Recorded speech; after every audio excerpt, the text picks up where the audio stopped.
오늘 낭독할 책은 IT 트렌드 2023입니다.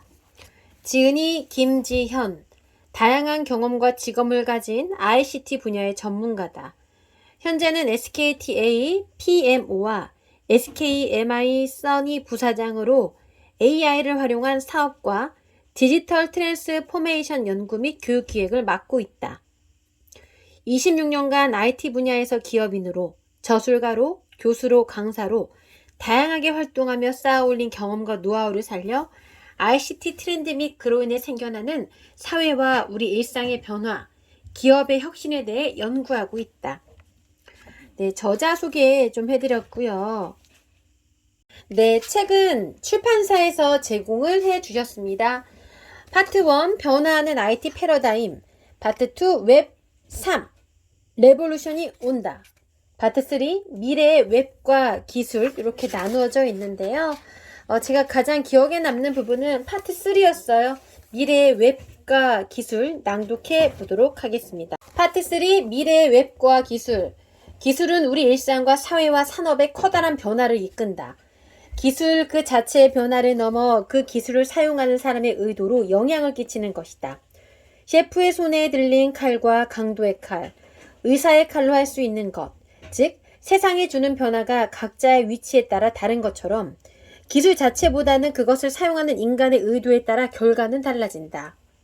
지난 20년간 인터넷 기술을 어떻게 사용했고 앞으로의 기술을 어떻게 사용할지, 그 과정에서 어떤 폐단이 있었는지, 그리고 앞으로 우리 일상을 더 행복하고 사회를 더 신뢰있고 산업을 혁신적으로 만들기 위해 고민하고 알아야 할 몇 가지 상식을 살펴본다.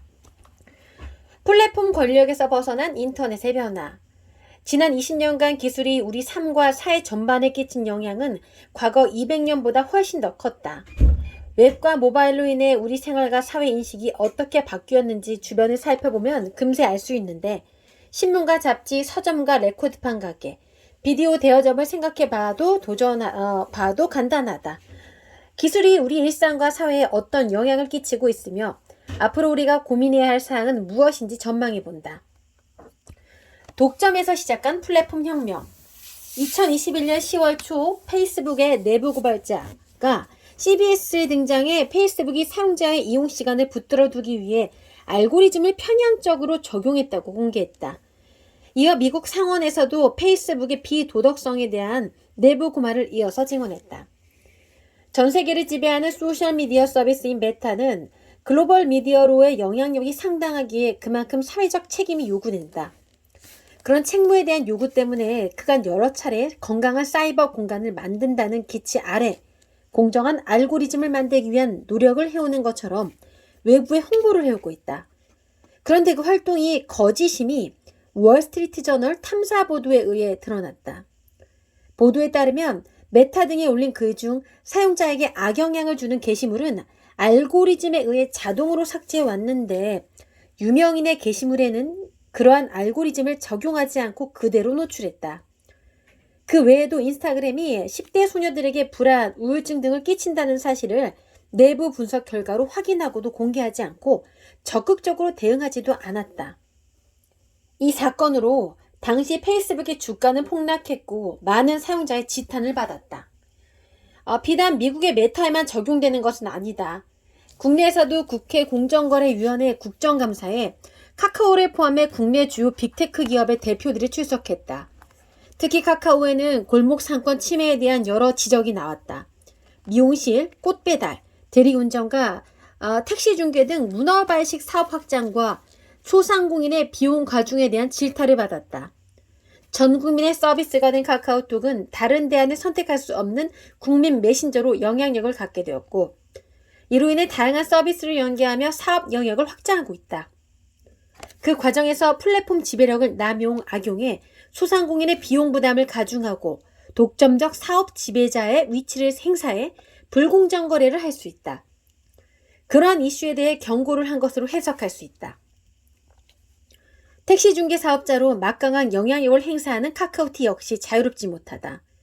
실제 카카오티는 택시콜 몰아주기, 기사 유료 멤버십, 호출 수수료 인상 등의 서비스 정책으로 업계의 강한 비판과 시민단체의 갑질 공정거래위원회 신고를 받고 있다. 교통시장의 혁신의 바람을 불고 온 타다 역시 편리한 모빌리티 서비스로 승객의 환영을 받으며 플랫폼 지배력이 급속하게 커지자 기존 택시 사업자의 반발과 사회 갈등을 불러일으켜 결국 2020년 4월경 사업을 중단하고 말았다. 그만큼 플랫폼의 위상이 커지면서 발생하는 후폭풍은 거세기만 하다. 그렇다면 기업은 어떤 선택을 해야 할까? 플랫폼 지배력을 더 공고히 하고 기업 이윤을 추구하는 것은 기업의 당연한 숙명이다.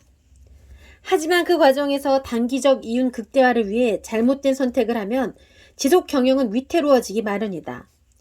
인터넷 기술 발전과 다양한 소셜미디어의 등장으로 인해 소비자의 권익이 갈수록 커지고 있으며 경쟁 환경이 워낙 빠르게 변화하면서 제휴사들도 언제 이탈할지 모른다. 때문에 장기적 안목에서 플랫폼 운영 정책을 수립해야 한다.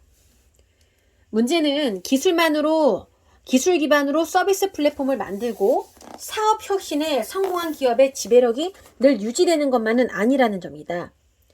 야후, 라이코스, 프리첼, 아이러브스쿨, 싸이월드, 네이톤, 마이스페이스 등 한 시대를 풍미했던 서비스는 이미 영향력을 잃은 지 오래다. 또 전혀 다른 서비스들도 서로의 영역을 침범하며 치열한 경쟁이 벌어지는 곳이 인터넷 서비스 시장이다. 검색 서비스인 구글과 쇼핑몰인 아마존은 전혀 다른 시작점에서 출발했지만 지금은 클라우드, 광고 마케팅, AI, 디지털 디바이스 제조와 스마트 홈에 이르는 전 영역에서 경쟁하고 있다. 영역별로 새로운 스타트업의 등장도 눈부시다. 아무리 빅테크 기업이 플랫폼 지배력을 갖추고 있다고는 하지만 모빌리티에서 우버, 숙박 중개에서 에어비앤비, 새로운 모바일 소셜미디어로 틱톡 등 신규 스타트업이 기회를 노리고 기존 플랫폼의 영향력을 축소시킨다. 플랫폼 간 경쟁은 국경을 가리지 않기에 국내 플랫폼 기업 간 경쟁을 넘어 글로벌 플랫폼과의 경쟁도 치열하다. 국내에 국한된 사회적 책임에 발목이 잡혀 자칫 해외 플랫폼과의 경쟁에서 뒤처질 수 있다. 이렇게 되면 글로벌 빅테크 기업의 일방적 플랫폼 운영 정책에 한국에 특수한 사회적 상황에 맞는 책임을 요구하기가 더 어려워진다. 네, 오늘은 IT 트렌드 2023의 일부를 낭독해 보았습니다.